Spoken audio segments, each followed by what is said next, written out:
Let's move to the next game. We have the Carolina Panthers versus the Tampa Bay Buccaneers. It's a big line. Let me hit you with some projections here. I actually don't have a great projection on Bridgewater this week. McCaffrey, I have a great projection on, as I will every week, I'm sure. Robby Anderson to me, and DJ Moore are both starts. I'm staying away from everything else. For Tampa Bay, I think Brady will bounce back. I don't have the best projection on him. I think he'll bounce back a little bit. Ronald Jones, I actually do have as a start. I'm worried that Fournette will eventually eat into those snaps the more acclimated he gets in the offense. But Jones took advantage when he had opportunity. He basically yards per carried Fournette, which would have been my concern going in. Evans and Godwin, I am playing. Tight end, I'm a wait and see. Just based on, O.J. Howard, Gronk, I would have thought Gronk would have gotten more snaps. O.J. Howard got the touchdown, and he was a fixture. It wasn't a fluke thing. He was a fixture in the offense all day long. So take it away, David. There's a lot to unpack here with these two teams. Yeah, let's talk about two teams that kind of disappointed in week one. I think we were both expecting a little bit more out of Yeah. each of these teams. I'll start with Carolina.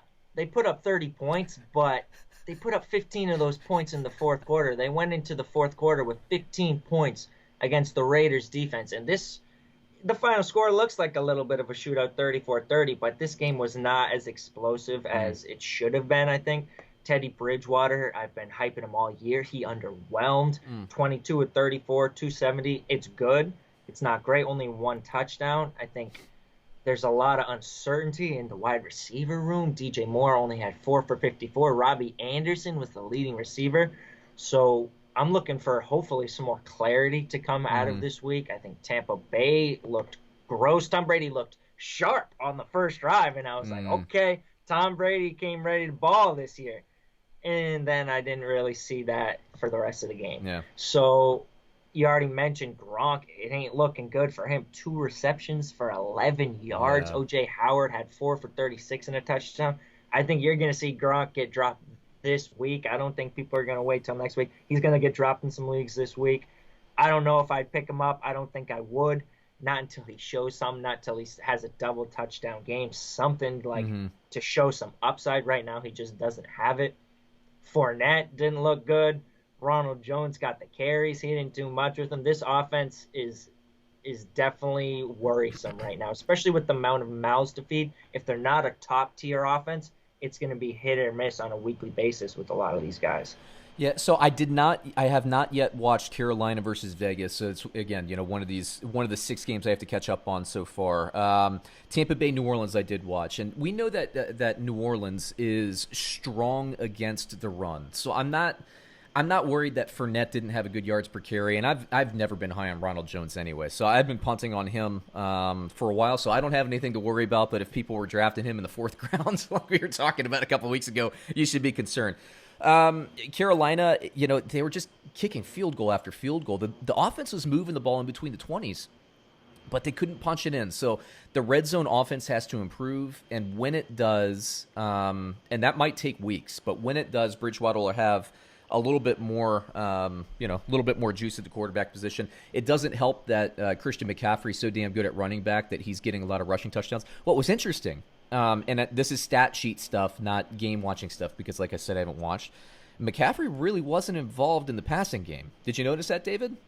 3 for 38 receiving, yep. And of course we're used to the Norv Turner, Scott Turner, let's keep throwing the ball to Christian McCaffrey. Is that going to be a trend? Was that a game plan thing? I got to say, if you're attacking the Raiders, throwing screen passes is a good way to attack that Raiders defense, and Carolina wasn't doing it. So that is a little worrisome if you're a Christian McCaffrey owner, I think. Though the fact that he got basically all of the carries, that mitigates a lot of that concern, I think. Let me say one thing about that, too, real quick, because I kind of noticed this as a trend across the league.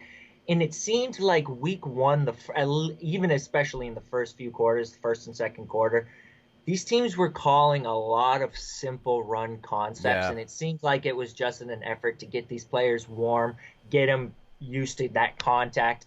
And I think that could have had a lot to do with some of these reception totals. And I think it had to do another guy who is concerning with the low reception totals, Austin Eckler. Yes.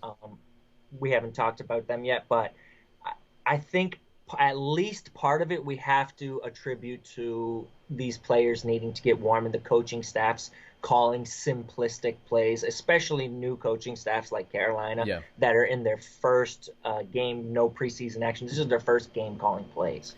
Over to the Tampa Bay offense. Because I want to talk about that play calling distribution when we get to Eckler, so I'm going to save my commentary for later in the show on that because I have a gripe there. Tampa Bay, dude, they look disjointed in offense. Like you said, that first drive he came down just like, ooh man, here's what we expected and all that stuff. And then the rest of the game he just like couldn't buy a reception. And it was, to me, honestly, it looked like Tom Brady was it's the familiarity, the chemistry. That's what it looked like to me. And credit New Orleans because they came to play, and the defense always gets overshadowed by that strong offense. But I got to be honest, I didn't really feel like New Orleans played exceptionally well against Tampa Bay. And then Tampa, you're thinking, what have we been saying all year? Well, what you can count on for Brady is he's going to throw about 25 less interceptions than Jameis. He threw 2 and a pick 6 yesterday. It's like Tampa Bay is like got to be. They must be putting a lot of negative vibes out in the universe because they keep getting these interceptions. That's what keeps coming back to them. But let me hit you, man, with the over-under here. Carolina plus 7.5 against Tampa Bay. I take Carolina. We already talked about Tampa Bay's just not there yet. They could get there at some point. They're not there yet. I don't think either of these teams is there yet. If you got a spread that's 7.5, I'll take Carolina there. Yeah, I agree with that. I mean, 7.5, you're talking about more than a touchdown. Most games are under a touchdown in terms of play. So just in percentages, Carolina, I think, is the smarter bet there. Carolina, both of these teams can improve massively. Carolina put up 30 points. It's like their red zone offense sucked, and they still put up 30 points. So they can get there. Tampa Bay cut down on the turnovers. Another week of practice and precision and meetings with Brady and his receivers and all that stuff. They could come out and, win this game by 15. Really nothing would surprise me here other than Carolina winning by like 20 points. That'd surprise me. But, a Tampa Bay blowout, a close game, a close win for Carolina, Tampa Bay, nothing would surprise me. I'll take the points in this particular matchup, but I'll be honest with you, I'm just going to stay away from it in terms of betting.